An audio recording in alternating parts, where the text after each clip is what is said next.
میں یہ واقعہ ہزاروں دفعہ سنا چکا ہوں، ہر دفعہ ہی ایسے رونے بیٹھ جاتا ہوں کہ پھر میں وہاں نہیں کھڑا ہوتا، پھر میں وہاں ابوا پہنچ جاتا ہوں۔ میں دیکھتا ہوں 6 سال کی عمر میں میرے نبی کو اللہ نے یہاں اتنا بڑا امتحان دیا کہ جنگل میں ماں کو موت دے دی۔ 25 سال کی عمر میں ماں مر گئی، اچانک مر گئی، کوئی بیماری نہیں، کچھ نہیں، جس کو آج ہم ہارٹ اٹیک کہتے ہیں، ہارٹ فیلئر کہتے ہیں۔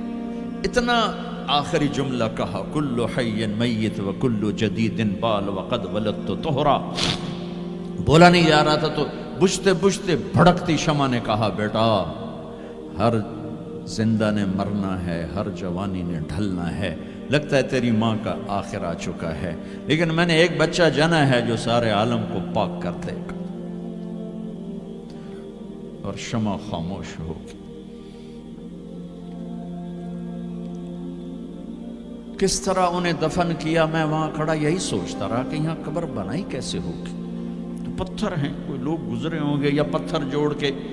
جب ایمن نوکرانی ساتھ ہیں، ان کو لے کر نیچے اتری، اونٹنی کے قریب پہنچی تو آپ نے ہاتھ چھڑایا اور پھر بھاگے، پہاڑی پہ چڑھ گئے۔ ایمن پیچھے گئیں تو وہ منظر تھا کہ شاید اس وقت عرش بھی رو رہا ہوگا کہ اللہ کے نبی نے ماں کی قبر کو چمٹایا ہوتا سینے کے ساتھ، قبر پہ ایسے گرے پڑے۔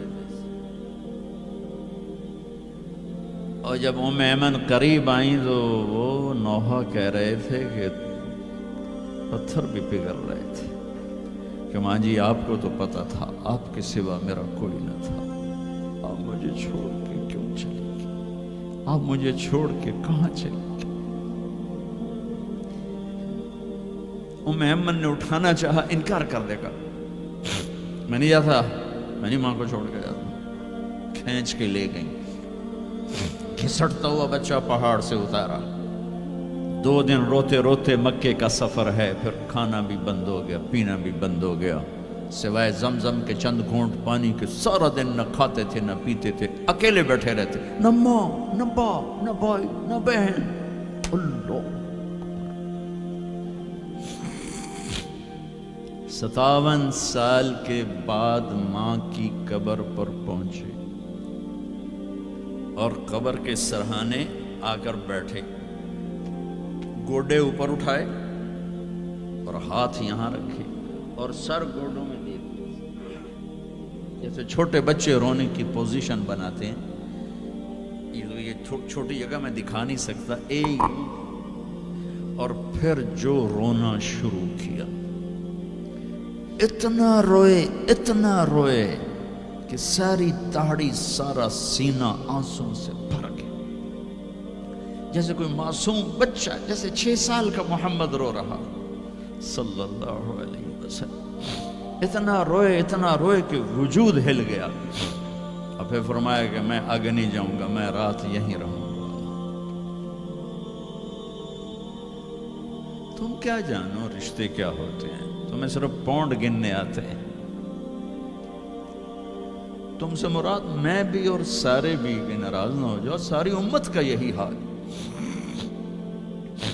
رات وہاں گزاری، ہائے کیا کہہ رہے ہیں، کاش میری ماں کبھی ہوتی، میں ایسی خدمت کرتا کہ بریڈ فورڈ والے بھی یاد کرتے ہیں، میں ایسی خدمت کرتا کہ میں عشاء کی نماز کے مصلی پر کھڑا ہوتا اور سورۃ فاتحہ پڑھ رہا ہوتا، اور پھر ادھر سے میری ماں کہتی محمد، تو میں نماز توڑ کے کہتا لبیک اماں جی، ماں جی حاضر ہوں، ماں جی حاضر ہوں۔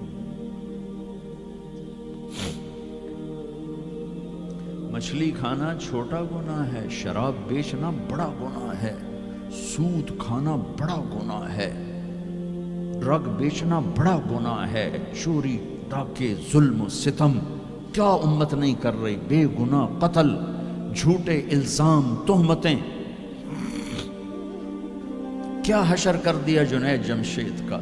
یہ اسلام ہے۔ اتنے نیک انسان، 17 سال سے اللہ کا نام لینے والا، اس پہ گستاخ کی تہمتیں، یہ امت کیا منہ دکھائے گی اللہ اس کے رسول کو، کہ جس نے منافقوں کو سینے سے لگایا، عبداللہ بن ابی جیسوں کے جنازے پڑھ دے. کہاں چلے گئے, کہاں ڈوب کے. اتنا زوال, اتنی اندھیری رات ہے کہ امید ہی ختم ہو گئی کہ پتہ نہیں دن بھی چڑھے گا کہ. دین کے نام لینے والے جب دین کو ذبح کرنے پہ آ جائیں, ممبر پہ بیٹھنے والے جب نفرتوں کی آگ بھڑکانے لگے, کس سے غلطی نہیں ہوتی. ایک پاک انبیاء کی ذات ہے جن کی زبان پہ اللہ بولتا. باقی طارق جمیلہ روزانہ مجھے 40 سال ہو گئے بیان کرتے ہوئے, میں خطا نہیں کروں گا تو اور کیا کروں گا. مجھ سے پوچھو تو صحیح, میں غلطی سے کہہ گئے, جان بوجھ کے کہہ گئے, ہو سکتا میں نے غلطی سے کہہ دیا. اللہ نے توبہ رکھی ہے, کفر کی توبہ. یہ میں درد سے بول رہا ہوں, یہ زوال ہے, زوال, خوفناک زوال ہے. جب ممبر پہ بیٹھنے والے دین سے اتنے دور چلے گئے, عوام کا کیا. طلیحہ نے نبوت کا دعویٰ کیا اور لڑائی کی صحابہ سے. عکاشہ بن محسن جیسے بدری صحابی کو شہید کیا, اتنے بڑے مقام کے صحابی کو شہید کیا. اور حضرت عمر کے زمانے میں توبہ کرنے آیا, آپ نے گلے لگا لیا, توبہ تو سب کفر کے نبوت کے دعوے. میرا اللہ کہتا میں تو ہر بیان میں کہہ رہا ہوں کہ دھرتی گناہوں سے بھر کے ایک دفعہ کہو یا اللہ میری توبہ, تو اللہ کہتا جاؤ سب معاف کیا. یہ میں زوال بتاؤ. آج امت کتنی پستی میں چلی گئی ہے, کس قدر فرقہ واریت نے ایک اجتہا کی شکل اختیار کر لی ہے. ایک دوسرے کو سلام کرنے سے کہ کافر کافر کافر, کتے خنزیر. میرا نبی ایسے بولتا تھا. میں انسان ہوں, بول رہا ہوں, بولتے بولتے کوئی غلط جملہ بول سکتا. گستاخی کا جان بوجھ کے کرنے والا یقیناً دارہ اسلام سے عمل چھوڑنے سے آدمی کافر نہیں ہوتا, گستاخی کرنے سے.